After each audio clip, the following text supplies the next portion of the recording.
तो इस महीने में श्रीमती राधा रानी और उनके साथ जो गोपियां हैं वो बहुत अधिक कृपालु रहती हैं, इसलिए हमारे ऊपर वो खूब कृपा कर देती हैं।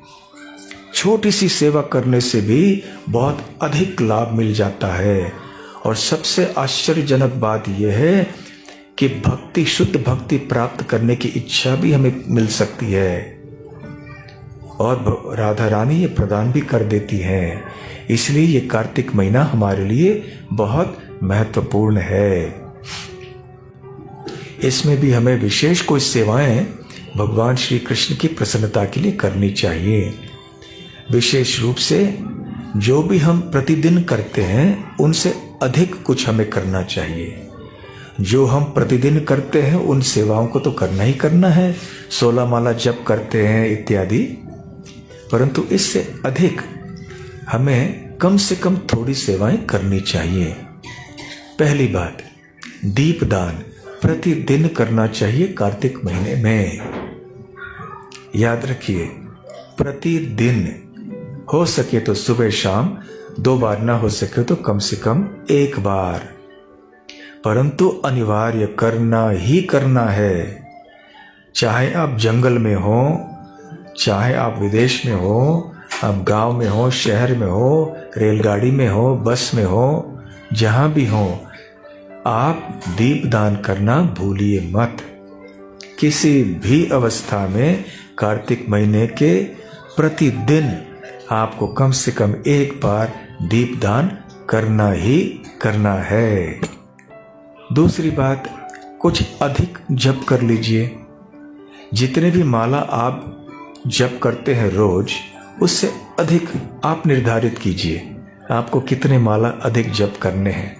लेकिन ऐसा कोई संकल्प न कीजिए जिसका पालन आप नहीं कर पाए, या ऐसे कोई और कुछ संकल्प ले लीजिए कि हमारे एक कोई प्रिय वस्तु हम छोड़ देंगे, हम खाएंगे नहीं। ऐसे कोई वस्तु को त्यागे नहीं जो आप वैसे भी नहीं लेते हैं, या वैसे भी जो आपको पसंद नहीं है। ऐसी चीज़ों को त्यागने से वो तपस्या नहीं होती। जो चीज़ आपको पसंद है, ऐसे खाद्य वस्तु को आप त्यागिए इस 1 महीने में। ऐसे भी आप कोई संकल्प ले सकते हैं कि हम भगवत गीता के 1 अध्याय प्रतिदिन पढ़ेंगे, या तो फिर हम भागवतम का 1 अध्याय प्रतिदिन पढ़ेंगे कम से कम। इस तरह का संकल्प आप अवश्य ले सकते हैं। और अधिक कोई सेवा आप भी करना चाहते हैं तो करिए। और सुबह सुबह जल्दी उठिए। यदि मंगल आरती में आ सकते हैं तो बहुत अच्छा, आइए इस महीने में, इसका लाभ भी उठाइए। नहीं भी आ सकते हैं तो जल्दी उठिए, घर में उठ के स्नान करके जप आदि सब कीजिए। और जितना हो सके भक्ति का वातावरण बनाए रखिए। ये सब तो चीज है, आसान है। अब जो कठिन बात है आपको बताएंगे, जो कार्तिक में करना है। पहली बात, प्रजल्प नहीं करना है। प्रजल्प अर्थात कोई यहाँ वहाँ की संसार की बातें नहीं करनी है, खास करके वैष्णव निंदा नहीं करनी है, वैष्णव अपराध नहीं करने हैं, इधर उधर की बातें करना, इनके बारे में कुछ कहना, उधर कुछ कहना। फिर घमंड नहीं आना चाहिए, विनम्र रहना चाहिए, खास करके 12 महीने में रहना चाहिए ऐसे, परंतु विशेष रूप से इस महीने में तो विनम्र भाव से हमें सेवा करनी चाहिए।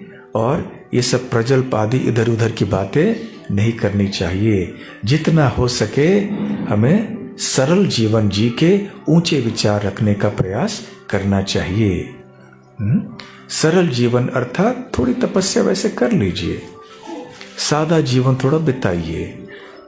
तो इस प्रकार से आपका कार्तिक महीना बहुत सफल हो जाएगा।